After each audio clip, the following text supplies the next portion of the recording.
ठीक है दोस्तों, आज हम अध्ययन करेंगे तारे के बारे में। ठीक, तारा या उसी को स्टार कहते हैं। तो सबसे पहले जैसे ये जो तारा है तो यह स्वयं प्रकाशवान होता है। ठीक, इनका स्वयं का प्रकाश होता है। फिर जैसे अगला आता है कि तारे का निर्माण कैसे होता है। ठीक, तो जो तारा है यह गैस के गोले के रूप में इसका निर्माण होता है। ठीक, जो मंदाकिनी होते समय जो धूलकण गैसीय पदार्थ पाए जाते हैं, ताप दाब गुरुत्वाकर्षण के द्वारा ठीक इनका निर्माण होता है और इन्हें शुरुआत में प्रोटोकॉल तारा के नाम से भी जाना जाता है। अब जैसे आता है कि जो तारा है इनका प्रकाश का स्रोत क्या है।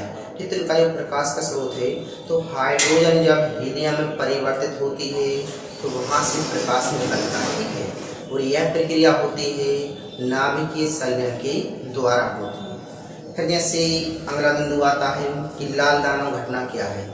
ठीक, जो लाल दानव घटना तारों में घटित होती है तो यह घटना क्या है। तो जब हाइड्रोजन पूर्ण रूप से हीलियम में परिवर्तित हो जाती है तब यह घटना घटित होती है। ठीक, और जो लाल दानव घटना है तो जो तारा होता है इसका जो बाहरी किनारा होता है ठीक, तो यह अधिक लाल होने लगता है। ठीक, और यहाँ से यह झड़ने लगता है क्योंकि हाइड्रोजन समाप्त हो जाती है तो वहाँ पर सिर पे हीलियम का घनत्व अधिक रहता है। ठीक, तो जिसके द्वारा इसका बाहरी जो किनारा होता है यह अधिक लाल होता है तो यह फटने लगता है, धीरे धीरे झड़ने लगता है। ठीक, और जब धीरे धीरे झड़ता है यह तो उसमें एक विस्फोट होता है और उस विस्फोट होने को ही जब उसमें जो विस्फोट होता है तो उस विस्फोट की घटना को ही सुपरनोवा या नोवा कहा जाता है। ठीक है दोस्तों, तो जो तारे का अंत होता है यह है सुपरनोवा या नोवा की स्थिति में होता है।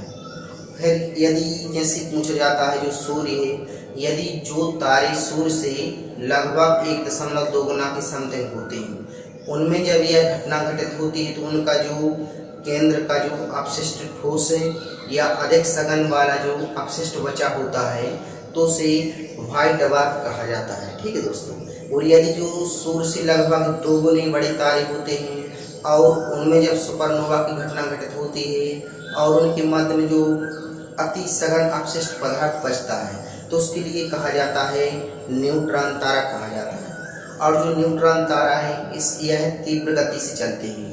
ठीक, तीव्र गति से चलने के कारण यह चुंबकीय तरंगों को उत्सर्जन करते हैं। तो जो न्यूट्रॉन तारा है यह तीव्र गति से चलता है और चुंबकीय तरंगों का उत्सर्जन करता है। ठीक है दोस्तों, इसी कारण से इनके लिए पल्सर तारे भी कहा जाता है। ठीक, इसी कारण से यह चुंबकीय तरंगों उत्सर्जन करते हैं या तीव्र गति से चलते हैं तो इनके लिए पल्सर तारे भी कहते हैं। और इसी घटना को कृष्ण क्षेत्र या ब्लैक होल की घटना कहा जाता है। ठीक, जो ब्लैक होल की घटना है तो इसमें जो केंद्र में जो सघन हमारा हीलियम पदार्थ रहता है ठीक, तो वह काला रूप में पाया जाता है। यदि उसके आसपास जो तारे होते हैं यदि उन तारों का प्रकाश एक बार इस काले सघन भाग में यदि पहुंच जाए तो उस तारे का पूर्ण प्रकाश वह अपनी ओर खींच लेता है, फिर वह बाहर नहीं निकल पाता। इस घटना को ही ब्लैक होल घटना कहा जाता है। ठीक, तो ब्लैक होल सिद्धांत सबसे पहले दिया था सुब्रमण्यम चंद्रशेखर ने दिया था 1930 में, जिसके लिए उन्हें 1983 में भौतिक का नोबेल पुरस्कार मिला था। फिर जैसे आता है कि जो हमारी पृथ्वी है तो इसका तारा कौन सा है। ठीक, तो जैसे हमारी पृथ्वी का मुख्य तारा हो जाएगा सूर्य, फिर इसके बाद जैसे अगला जाएगा प्रैक्सिमा सेंचुरी। ठीक, फिर जैसे आता है कि सबसे चमकीला तारा कौन सा है, तो जो साइरस है यह सबसे चमकीला तारा है।